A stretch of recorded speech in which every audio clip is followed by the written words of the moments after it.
also on stage. And as discussed, you are very welcome to share questions electronically, and we will then filter them into the discussion.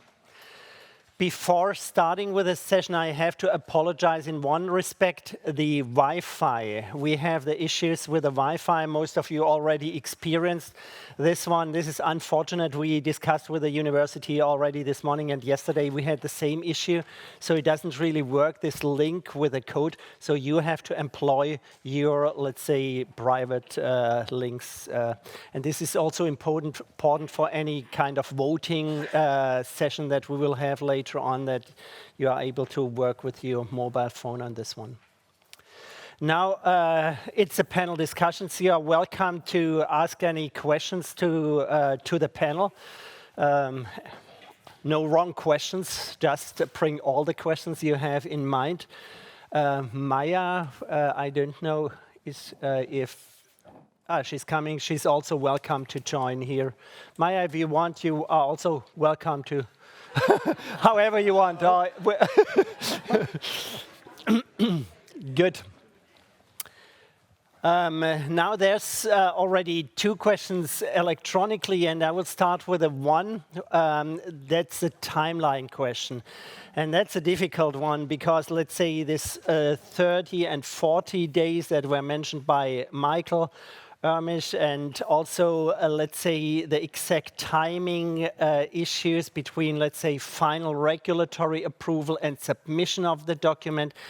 Those because the final submission, my understanding of the comments to EMA is due 30 days prior to, let's say, CHMP, while the dossier submission is due, let's say, 45 days prior. Earlier than CHMP. So this is also a misfit from my point of view. So I don't know who feels comfortable to take on the challenging timeline question.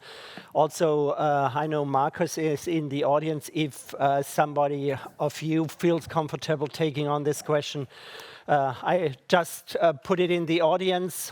We can also continue with another question, and then anybody who feels comfortable to address the timeline question across, let's say, EMA and UNETA, please do so. And if we should wait a second for this one, we start with the other question from Gabriele. So I just read it. So we are currently hearing more and more frequently from the CEOs from large pharmaceutical companies that the US pharma market is a focus. The European pharmaceutical environment with its regulations is too complex in comparison. That means that large pharmaceutical companies plan to pivotal clinical trials to meet FDA requirements above anything else. Against this background, are there also plans for some kind of exchange or cooperation with USA authorities, for example, with the American ICER Institute? Is there anybody who would like to respond to that question? Maybe Ansgar? Yeah, maybe to part of the question. I think one idea or basic objective of the whole EU HTA framework and process was to have more clarity early on in the life cycle of a product about what evidence will ultimately matter. And so for us, there is the opportunity at some point to understand really what regulators want. And I think we have this opportunity, used this opportunity for many years, very systematically. And now there is the idea that there is some consolidation of understanding of what's needed to satisfy the needs of HTA agencies and payers. And so this consolidation and this joint scientific consultation process will help us to strengthen the voice of this functionality in a company. So that's certainly the ambition that we pursue here. If I might comment, I think this is a really important issue because one of the reasons that a lot of the other collaborations will struggle will be the size of the market and therefore the willingness of industry to participate in the process. And I think the strength of what's happening in Europe is that there is this, a sizable market It may not be the size of the US, but if the companies can't afford to ignore it and not participate in it, actively. So I think this is something that I want to have that I think we need to have a common journey with industry in delivering this for the benefit of patients and clinicians. But I think the size of the European community as a market will be important in driving this. And maybe to this. One of the foundations of this regulation, and we have many discussions about the foundations, one foundation is the single market idea. I think this is something, it's the challenge in the healthcare space, certainly with national sovereignty and about a national health system. But there is also the idea of the single market, which is one of the foundations of this regulation. Is there anyone like Michael? What is your perspective? And maybe I can just take the viewpoint from a regulatory perspective, where prior to 1995, we only had national licenses. We didn't have a central license. And of course, at the time, there were also thoughts of, well, what does it mean in terms of the evidence requirements and how we can look at this from this European perspective. And equally, I would feel sometimes the HTA colleagues are at the same stage here. You bring together the various voices, the various views, so it gives actually more certainty, it gives more clarity over time then. And yes, it will be maybe initially require some adjustment, and I think we should not shy away from that recognition. But that's part of the change curve. But ultimately, it should make it more predictable. It should make it easier. What are these requirements? And yes, I think there is differences in certain territories that it is in Europe not just about getting a regulatory approval. And we talk about this now for quite some time, that we have regulatory approval, but also subsequent decision-making prior to access. And we really need to think in terms of life cycle evidence, in terms of time, but also in terms of decision-making. And therefore, these two domains should really be part of the whole preparatory concept. And yes, I can imagine this means also in some development teams, some changes in thinking.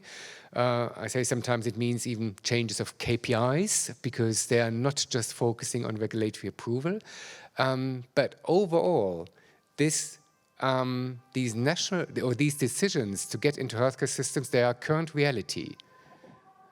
What the regulation does is actually to lift certain parts, the clinical assessment, relative to other technologies, and puts them into a European framework, and therefore enables what is currently the reality to make it more efficient.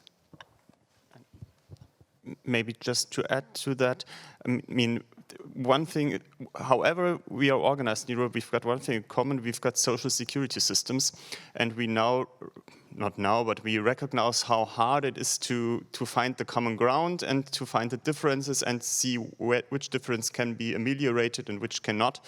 And at this point, cooperation with the US would only be on a methodological exchange, which is already going on, but systematically with this health system and our European health systems, it's really hard to imagine. Yeah, may I have one follow-up question to that? Because we're talking, for instance, also about joint scientific consultations, because they can shape actually how companies do their work.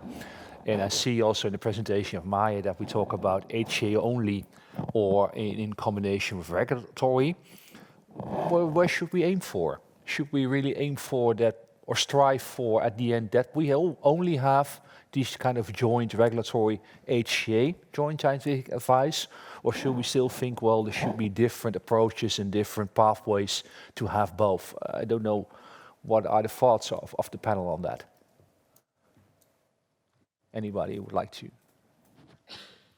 Maybe as a start, I think that the worth in joint scientific consultation is that when it comes to the planning of phase 3 studies, we need to make known to the company what is the minimum requirement to take both hurdles so that they can plan what can be implemented now, what needs to be implemented later, and how can we parallelize this whole process. And also decide what to skip, going the risk that they will fail at one point.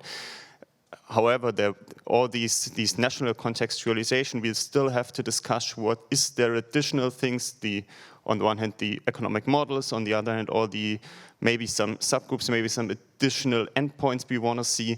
That's still kept for the national processes, and so that both will complement, but the one important is how to define the pivotal trial. That's, I think, the more we get into that, the better.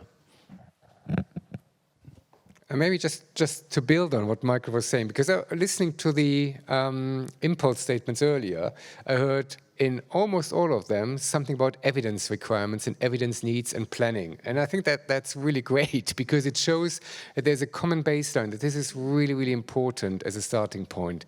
There is a need to really think across decision-making, because if you then have thoughts like, well, a certain endpoint, and we had references, also Renato, you made references to surrogate endpoints, and their validity in a certain context, and I think there can be an extensive debate, which we may not have now, but there will be certainly needs to have these ideally in context of a concrete development plan.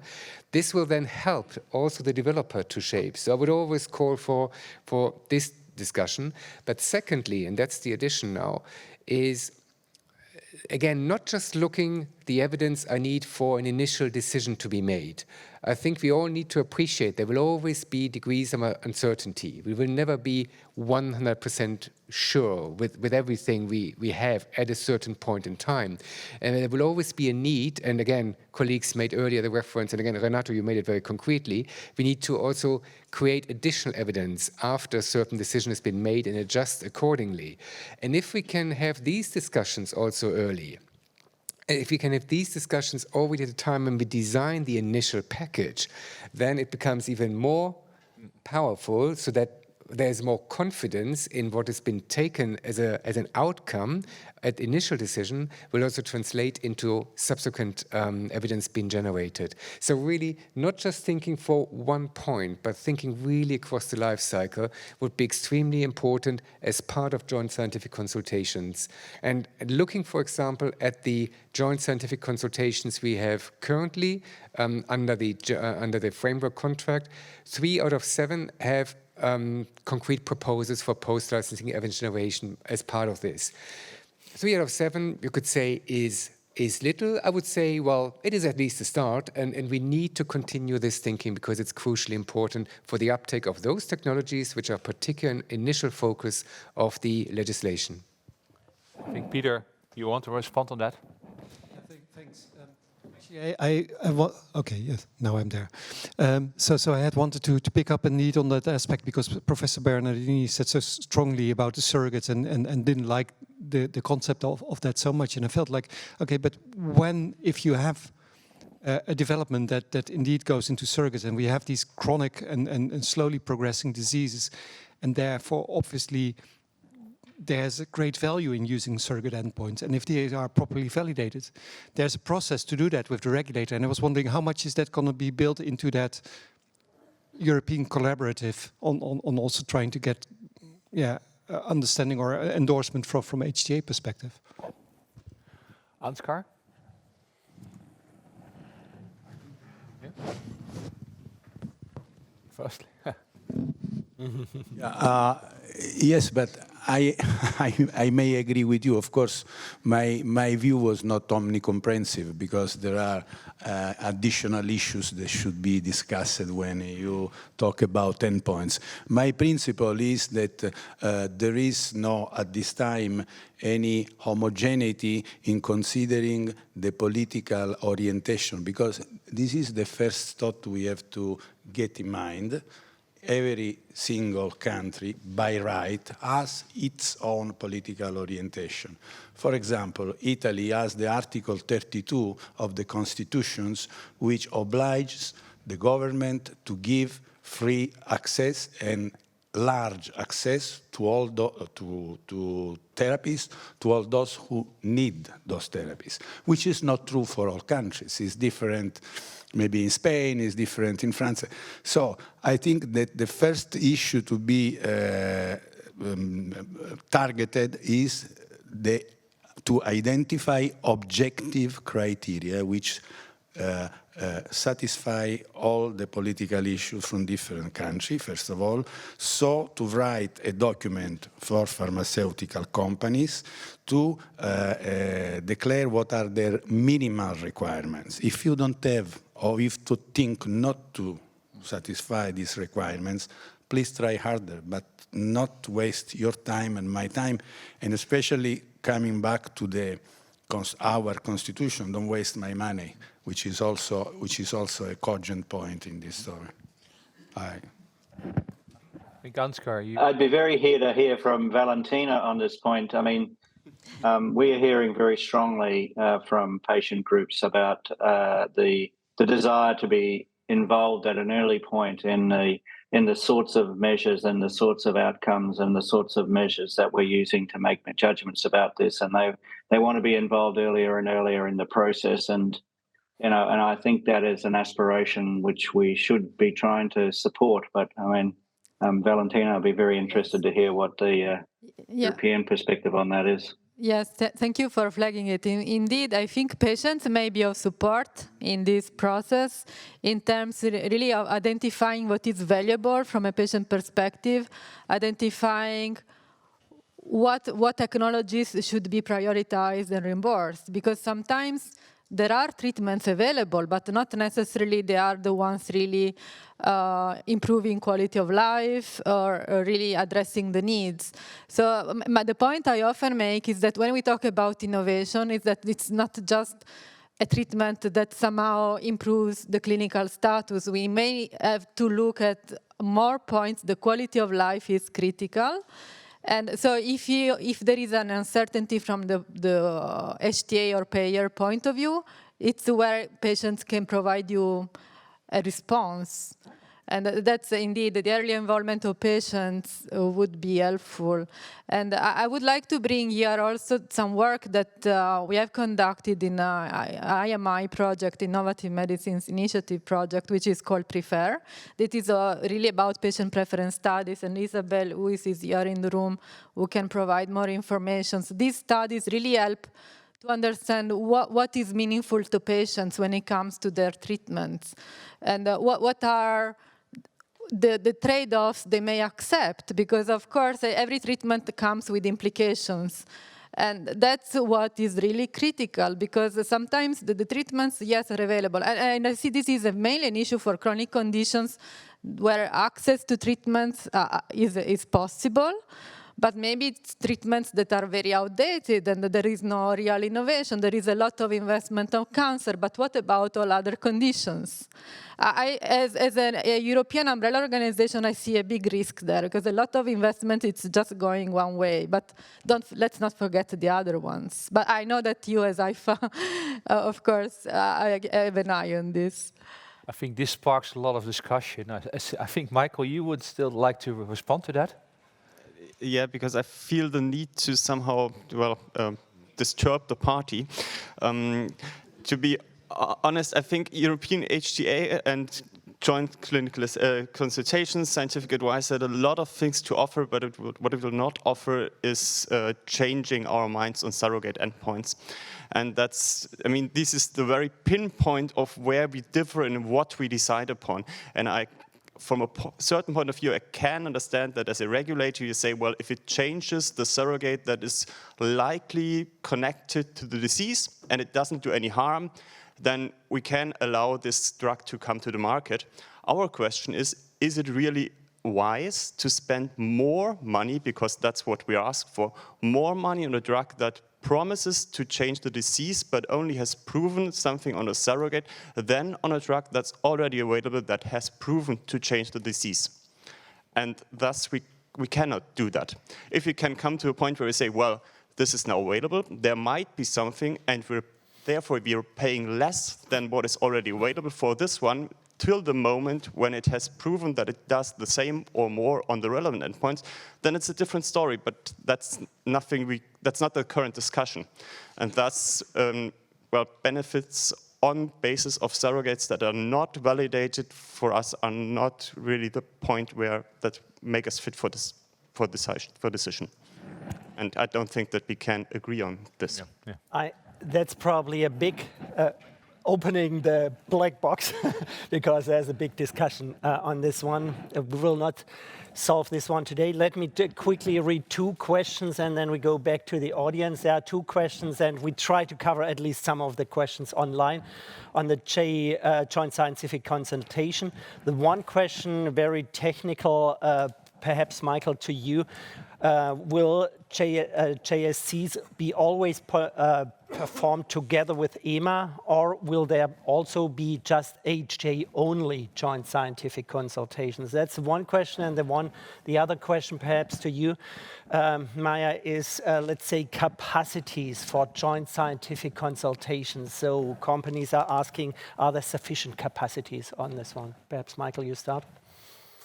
So maybe, yeah, on the first one, although I'm not sure I can best answer, because it is basically the choice of the developer and the HTA colleagues then eventually. But there is definitely the offer and the opportunity in the regulation that's going to be in parallel with regulators, with the EMA in particular.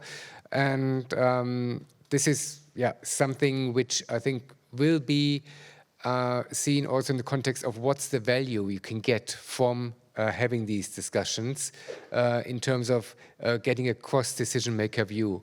The experience so far is that this is likely to be of interest, but it's always the choice, first of all, of the developer, but then also of the coordination group, because JSC under the regulation has certain eligibility criteria, which is different to what we have in the regulatory space. And that's maybe a nice handover to Maya. Thank you. Yeah, regarding capacity, we're getting a lot of questions, and here I think it's worth recalling that we are, as I said previously in my presentation, we're still, assembling the chairs. We're still putting everyone together. So next week will be the first time that the Joint Scientific Consultation Group meets, and I think that'll be key because at this stage, I see the audience is quite dominated by certain member states. We need to also hear from others. And I think that's part of what this regulation now, that's the difference, that's what will make the sea change. That there's people who are very experienced in this room. There are also people who are doing things in other countries that we might not know about. So the starting point, I would say, is that we have to get first everyone together around the table and to see what the needs are, what the experience is, how much people are going to learn. It's going to be very interesting. I think it's going to be challenging because there are certain member states that think that their way of doing it is the best way, the only way. And this is the beauty of EU decision making and policy making. So in that sense, that's what I was saying. It's very exciting because we don't necessarily know what we're going to come out with. The regulation is quite detailed, but in terms of the capacity, the needs, that's still really going to be developed as these groups come together. Super. We have a question in the room. Yes. Well, my name is Wij Ooijwijn. I'm the president of the International Society for Health Technology Assessment. I would like to follow up on that question that was asked about capacity building. I also work in low-resource settings. For example, I work with Ukraine, which is an accession country, and they really want to adhere to the, of course, the regulation in Europe, and they work with UNETA. And I really see maybe unintended consequences with regard to adhering to the regulation in that respect, because they have limited capacity, they're not up to par with regard to methodology. I'm now giving a training online to Ukrainian people, also raising awareness with people who are in the parliament, for example, and we really struggle with getting across what we're trying to do. Of course, there are a few. I would say there are maybe 3 people in the current HTA department that are, I would say, have some capacity to do HTA, but that's it. and if we are going to implement, I mean, if we are going to ask them to adhere to these regulations or to the, to the requirement, it might also have unintended consequences with regard to the needs for their country, because we are focusing indeed on certain technologies, not necessarily those that they might need the most, because we do see in certain countries that they do not have even access to basic services. So I would like you all, and it comes back to context indeed, reflect on this. So what implications, probably unintended consequences it might have if we are going to focus so much on certain technologies through the HDR compared to national processes that might have different needs, and especially for the smaller countries, Slovakia, Croatia. Have you thought about it, and what can we do about that? How can we support them in that respect? I would like to hear from all of you, also from the regulatory perspective, because they also have their own national procedures. Thank you. May I add a very practical question directly in the same sense from the people online? How to overcome possible language barriers to ensure appropriate patient and clinical expert involvement from different member states? For example, not all patients and groups are able to communicate sufficiently in English. Translations, are they envisioned, and so on? That's an additional question in the same direction, perhaps. Okay, I'll try to a lot of questions. Maybe to start with on the Ukraine, as you said. I mean, that's an example for accession, and there's a big program in place. So I think you're looking at one specific area, but it's also multiplied in all. They have to do the whole EU acquis, so it's a huge and very complex situation. There's a whole Directorate General in the Commission to support this, so we're aware of that, and we will, where we can, provide technical assistance in the different fora available. I'm very happy to hear that there's someone who's working with the HTA body in Ukraine. For the smaller countries, I think it's also important. That we need to talk with them. We need to have the dialogue with them. And all I can say is, in the coordination group, that issue has not come up, and they all are there. So they all have their voice there, and it's a joint decision-making process. And this issue about the unintended consequences hasn't come up. For a lot of countries, they actually find it quite useful because, and that was the point of the whole regulation, that we're creating a system where they will not, well, it's an economy of scale, really, isn't it? And it's also pooling the expertise and the knowledge all around Europe. So I hope that would outweigh any negative issue that you're raising. But as I said, we've had 3 meetings of the coordination group. As we get to know each other better, maybe these issues will come to the fore, and especially maybe in the joint in the subgroups. What was the question that you asked me? Language. Yeah, of course. It's a very, very important issue. We're trying to see how to manage that. But as I said, a little bit, I feel that this is also up to the member states themselves, because they know, and they have to also provide access to to their stakeholders. So as I said, this is really a joint approach, and having these kind of meetings, identifying these kind of issues are very useful. We can bring them back to the coordination group.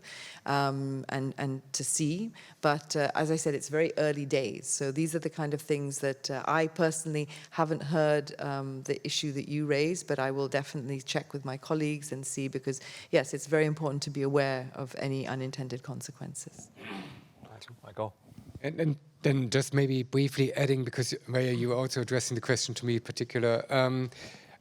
Maya already explained the benefits of EU cooperation, and this should also then bring the smaller member states on board. And I think this is certainly something which, at least in the regulatory field, we have also seen and constantly continue to see. But in addition to what you were saying, very concretely, where this is then materializing is that we have multinational assessment teams, for example, where also assessors from smaller member states will be able to join other assessment teams. They get more experience also with the actual work. There is element of capacity, but also capability building through such work. So again, EU cooperation is not just benefiting from sitting around the table, but also working in assessment teams across different countries. And this is certainly a very, very valuable tool to operate and therefore also part of the strength of the system. And the second thing to say is that sometimes smaller member states then also rely more on the scientific secretariat to be provided, which again is another opportunity where a scientific secretariat can provide some certain background information or other relevant data for smaller member states to support them in their assessment work. So this is really very concretely where through such European cooperation across countries, in committees and with the scientific secretariat, one can actually support each other. And that's, I think, the real value of this arrangement. If there are any other comments, otherwise we might go to another question. If anybody wants to comment on this specifically, add something to this question. This last question? Yeah? I think HTA serves a purpose. It's about decision-making. I think it's decision-making in Ukraine that needs to be somehow be clarified so that inputs can find their place. I think too often my impression in this field here, we start from the HTA process itself. We don't find the anchor point in the country. We still learn this here while we do this. Decision-making in Germany, based on such HTA information that's produced here, has potentially very different consequences than in a country where you have more open rationing decisions. The situation in Germany is quite different, and I think we learned this here. It looks like HTA is the label, it's all the same. That's where we started to some extent, find common ground. We found it on the clinical side, and now we start seeing, well, the use is different. It's about decision-making. Yeah, I think that's an absolutely fundamental point that, that HTA is an input into a decision-making process. You have to have a decision-making process for that input to be considered as part of it. And I think that's also why, it is possible to progress the notion of shared HTA, because it's not the decision-making. So going to one other question, I think, which is quite relevant, is that, well, of course, this is an implementation of new processes, and I think it's learning by doing. So what can we do to ensure that we have early experiences of those all involved to actually ensure that what we learn, so that in the first GCAs, for instance, that we actually bring that forward to the next GACA. So what is the flexibility at the early stage? And what kind of opportunities are there for immediate feedback on inputs and opportunities to amend? And how will those feedback loops and probably co-creation for all stakeholders actually be supported during the first GACAs? Are there any thoughts about that? Maybe Valentina? In fact, I mentioned this issue during my presentation, and I think what we need is close monitoring of the process in these early stages and be able to provide the feedback to the coordination group and to the European Commission, and also for them to uptake our feedback. That's going to be very important.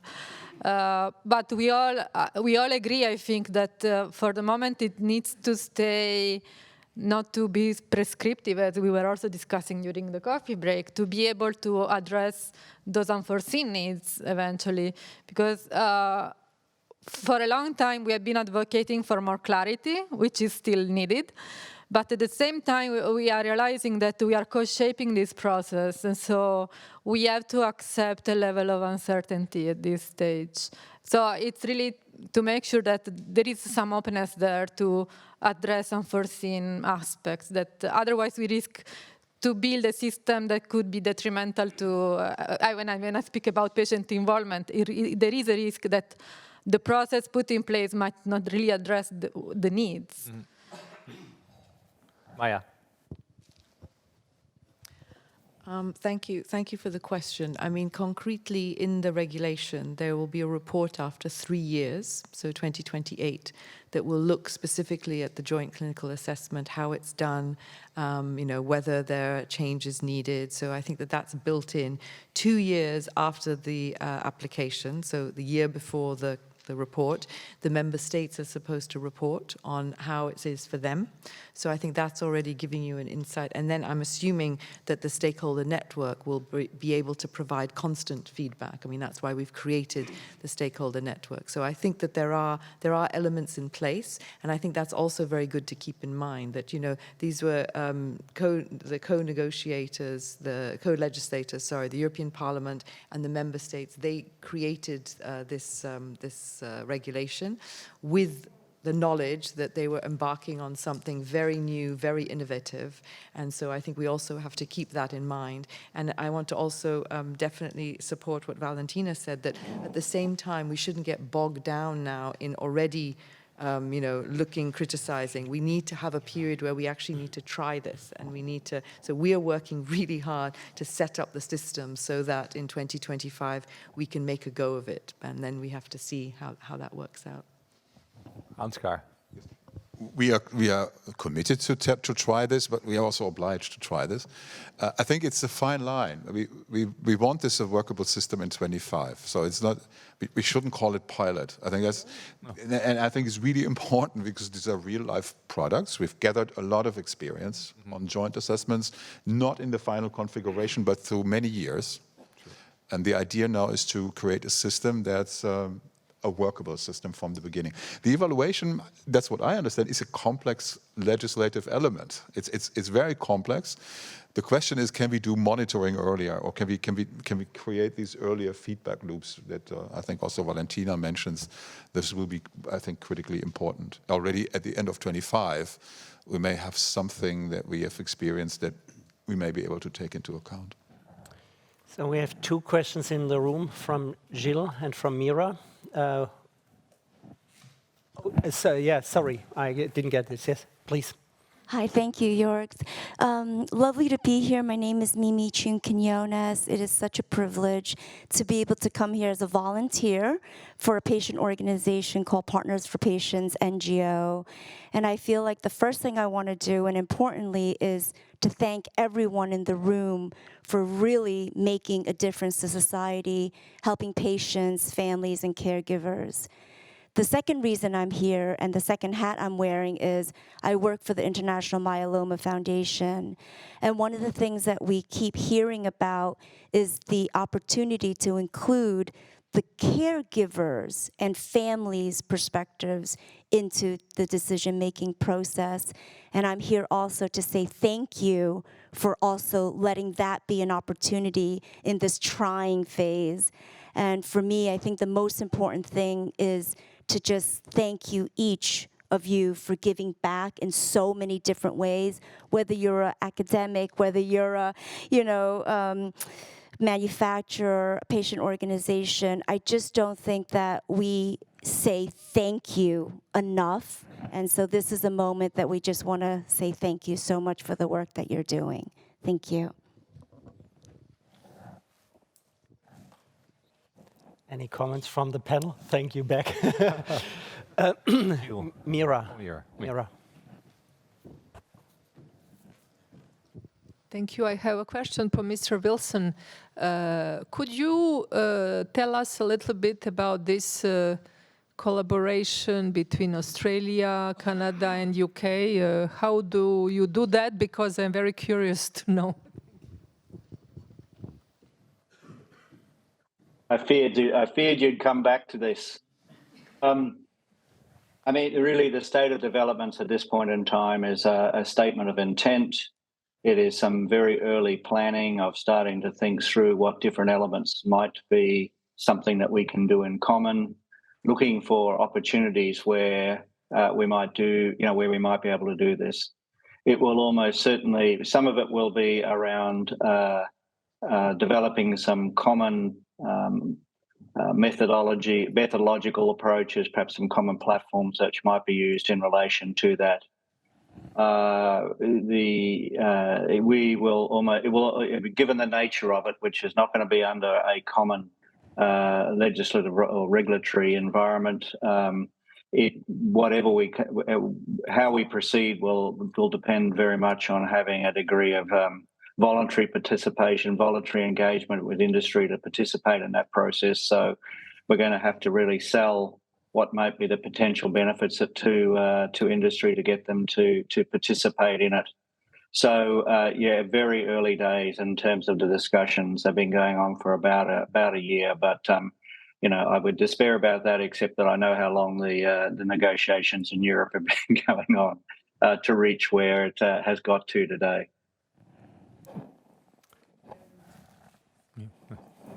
Jill.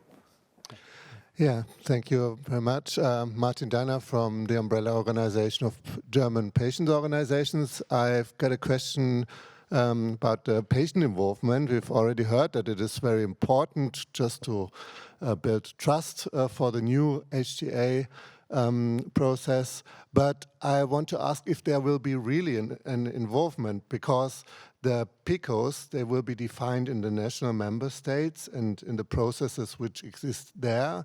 And the consolidation of the PICOs will happen in a very short time, so there won't be really a participation process.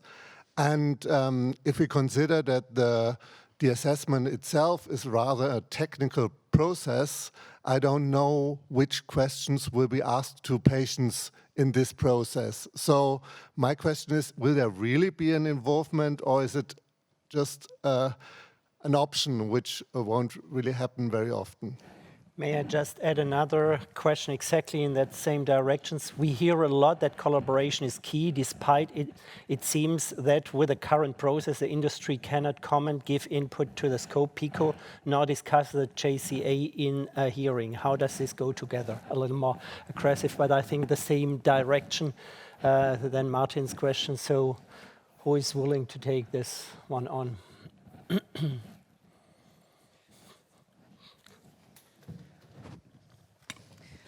Thank you for the questions. I think these are really pertinent questions. As I said, we have the regulation, and the regulation says that the patient experts, shall be involved. And so now this is the work of the coordination group, is to now go through that. You've seen that UNETA 21, they've already have deliverables. So I recognize that people want answers quickly, but as I said, we're all getting together, and member states do it in very different ways. What we have is to follow the regulation, but how the actual scope, the questions, things like that, we will need to flesh out. And I think Marcus, you wanted to come in from the UNETA perspective, yeah.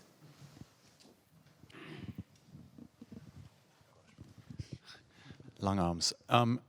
So I can only speak to the experience and to the suggestions from UNETA 21, but here we have a very clear process. So first of all, for each individual assessment, there will be a questionnaire specifically tailored to patient input.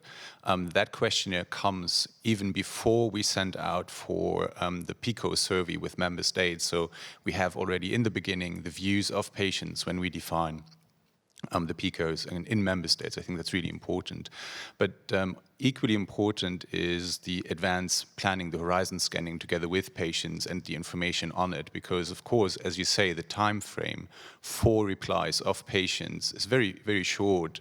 And so we want to use the annual work plan to discuss with patients, ideally, sort of when they can expect, where they need to bring input. This is why this annual work plan really has a high relevance for stakeholders to be ready to give input at the right time. Thanks. Valentina? Yeah, it's not strictly linked to the PICO aspect, but for sure I have identified a potential risk, because what we need, of course, beyond the work at European level, which is advancing, we have often meetings, we have alignment. We need to make sure that there is a true engagement from the member state level, and that there is also a good level of alignment of each member state's when it comes to patient involvement, for example, because they have all very different cultures, and we also know that their approaches to patient involvement are not always equal. So that for some of them, there will be a learning curve when it comes to making sure that patients are on board. So we will work with the national patient organizations to make sure that we will have eventually to put some pressure also on member states, but and ensure that communication also at national level. Because indeed, European level, it's there, we will have a stakeholder network, but we need to make sure that there is a continuum of communication that goes from the national level to the European one and vice versa. Otherwise, we risk to be into different worlds. We are at the end of the time. I would suggest to read one more question, then have Carol one more question, and Marcus at the very end volunteered to take on the timeline question. So we will close with Marcus with this tough question, and don't allow any subsequent follow-up questions as this one. So the question that I wanted to quickly read, what are the thoughts of the panel on the extreme fast access to the COVID-19 vaccines based on contracts with the EU Commission? Are there any kind of learnings that we could capitalize on? So I think that's one question to the panel. You can think about who will take this one. Carol, your question, please. Thank you very much. Carol Longson, Professor in Health Technology Assessment and Independent Advisor in HTA Market Access. I know we have discussed it previously, and you've given some answers on joint scientific consultations, but I wasn't quite sure that I picked up the urgency of doing something about capability and capacity in that regard. Because as many people have said already during this session, that's where it starts. That's when the influence and the insight starts. And so my question is, has the HTA coordination group a plan in place to explore the extent of joint scientific consultations that are needed in order to match the demand that is inevitably going to be there? And if not, could they develop one? That's a little bit coming back to the next Monday issue when they meet for the first time. But Michael, you have the microphone.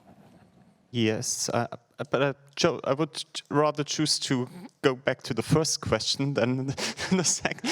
And maybe just, of course, there's something to learn from the COVID pandemic, as you have to learn from every catastrophe. But to be honest, there was a lot of effort from everyone to make it running, and we cannot run in catastrophe mode outside of catastrophe. So the learnings will more be what can we do if something or when something will happen again, and surely will.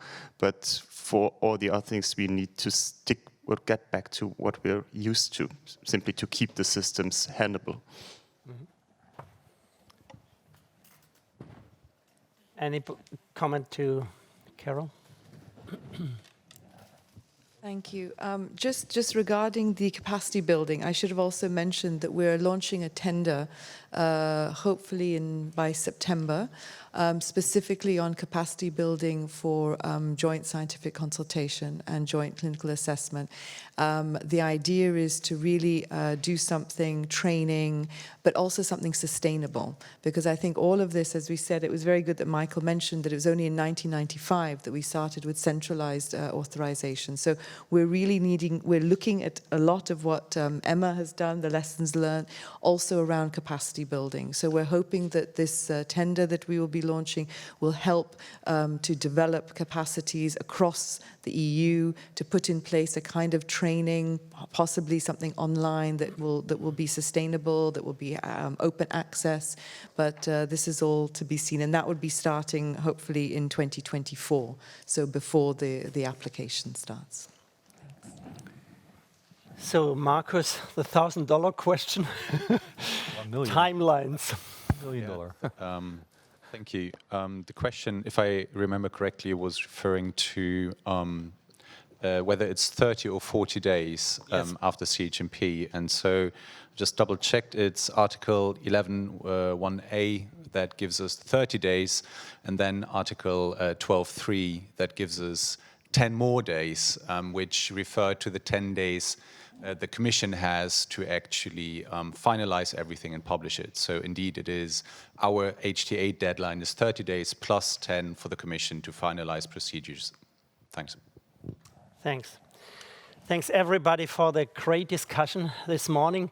I have one more quick content comment from my side. And the first question, as you remember, was is this comparison US versus Europe system. Of course, I think there's no doubt to anybody in the room that Europe is the minor partner in that environment. But we also need to question, let's say, sustainability of the situation in the US. So I had the pleasure of working for 4 years over there. Fascinating system, there's no doubt. But let's say sustainability of this one is another question. We are a technical environment. Type 1 error, from my point of view, is when, let's say, medicines without an additional benefit incur additional costs. And that's why HTA systems are in place to avoid this one.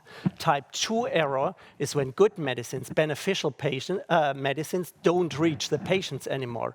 I think the task at the desk of us is now, as Europeans, to watch out that our system doesn't trend too much to the type 2 error. I think the US system, that's my perception, personal perception, is too much trending to the type 1 errors. So they sometimes allow medicines already very early into the market that might not be so beneficial, so incurring additional costs. Competitive advantage opportunity for us as European is, of course, to find the optimal balance of those two errors. Having said this one, we now have a lunch break, and for all those participating in those working sessions in the afternoon, we will meet again at 12:45, I think, here in the room for further discussion. So thanks to the panel, a last applause. And thanks to the people online.